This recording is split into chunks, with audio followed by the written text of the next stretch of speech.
आज हम बात करने वाले हैं कि टीबी की दवाई को लेने का सही तरीका क्या है। बहुत से मरीज आकर यह शिकायत करते हैं कि दवाई लेने के बाद में घबराहट होना, पेट में जलन होना, बेचैनी होना, उल्टी होना, पेशाब का रंग लाल आना।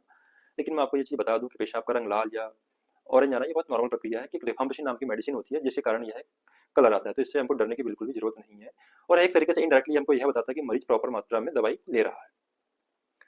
अगर हम बात करें कि मेडिसिन लेने का सही तरीका क्या है, तो इसमें मरीज सबसे बड़ी गलती ये करता है कि एक मेडिसिन सुबह लेता है, एक दोपहर और एक रात में लेता है, जो कि बिल्कुल ही गलत तरीका है। तो सही तरीका क्या है? सही तरीका ये है कि इसका जो मैकेनिज्म है, ये है concentration dependent killing. Concentration dependent killing का मतलब क्या होता है कि ब्लड में एक पर्टिकुलर लेवल पर आने के बाद ही यह मेडिसिन बैक्टीरिया को किल करती है। अगर मैं आपको एग्जांपल समझाऊं, फॉर एग्जांपल ये टीबी का कीटाणु है और ये टीबी की दवाइयां हैं। अगर मैं एक मेडिसिन सुबह देता हूँ, एक दोपहर को, एक शाम को, और एक एक मेडिसिन देता हूँ, तो ये धीरे धीरे इसका ब्लड में लेवल बढ़ेगा, लेकिन पर्टिकुलर कंसंट्रेशन पर ये नहीं पहुंच पाएगा, तो ये बैक्टीरिया को किल नहीं कर पाएगी। ठीक है।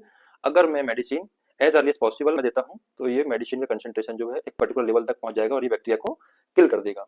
इसलिए ऐसा बोला जाता है कि जो मेडिसिन है, एज अर्ली एज पॉसिबल हमको मरीज को देना है।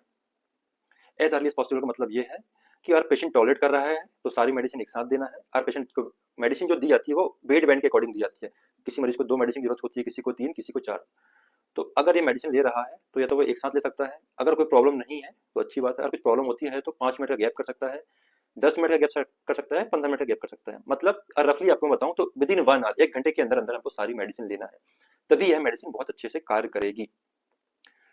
कुछ मरीज बहुत अच्छे से एटीटी को टॉलरेट कर जाते हैं, कुछ मरीज को यह टॉलरेट करने में 1 से 2 हफ्ते का समय लगता है, उसके बाद में पेशेंट आराम से टॉलरेट कर जाता है। ये सब लेने के बाद भी अगर मरीज को प्रॉब्लम हो रही है तो इसको ओवरकम करने के तरीके क्या है? तो सबसे पहले बेटर यह है कि मेडिसिन को मॉर्निंग टाइम में ले। मेडिसिन लेने के पहले एक प्रोटॉन पंप मिनीमीटर, जिसको सिंपल भाषा में बोलते हैं गैस की दवाई या पेंटॉप लेना है, जो कि खाली पेट लेना है। उसके बाद लाइट ब्रेकफास्ट, हल्का नाश्ता करना है, हमको भरपेट खाना नहीं खाना है। हल्का नाश्ता करने के बाद में हम टीबी की दवाई का एक डोज लेना है, 5 मिनट का गैप करना है, 10 मिनट का दूसरा डोज लेना है, तीसरा डोज लेना है, चौथा डोज लेना है, जितनी भी दवाई आपको चल रही है।